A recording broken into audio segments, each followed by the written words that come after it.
Lakin var ikinci növ qüsül, hansı ki, bu kamil qüsül deyirik biz buna. Yəni daha mükəmməl, daha doğru edəcəyimiz bir qüsüldür. Hansı ki, bunu etmək Peyğəmbərimizin, ona Allahın salavatı və salamı olsun, hədislərində bizə buyurulmuşdur. Demək, bu qüsülün edilmə qaydası nədir? Bu qüsülü almaq üçün bir müsəlman əvvəlcə əllərini yuyur, sonra övrət yerlərini, bütün övrət yerlərini, yəni cinsiyyət orqanlarını, yəni həm ön, həm arxa övrət yerini insan tam yuyur.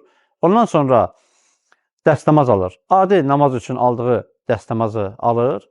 Dəstəmaz aldıqdan sonra başına su tökür, başını tam yuyur. Sonra sağ çiynini və ətraflarını yuyur. Sonra sol çiynini və ətraflarını yuyur. Ondan sonra sağ ayağı və ətraflarını yuyur və sonra sol ayağını tam yuyur və bununla da həmin insanın qüsülü tam hesab edilir. O ki, qaldı neçə dəfə yumaq məsələsinə ki, əzaları neçə dəfə yumaq lazımdır.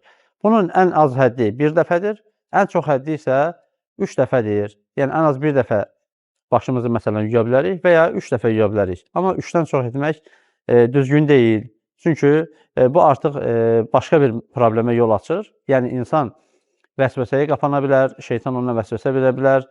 Deyə bilər ki, sən yaxşı yumadın, bura yaxşı islanmadı, belə-belə. Bu artıq başqa bir qapı açır və bu da əlbəttə ki, problemli bir məsələdir və buna ehtiyac yoxdur.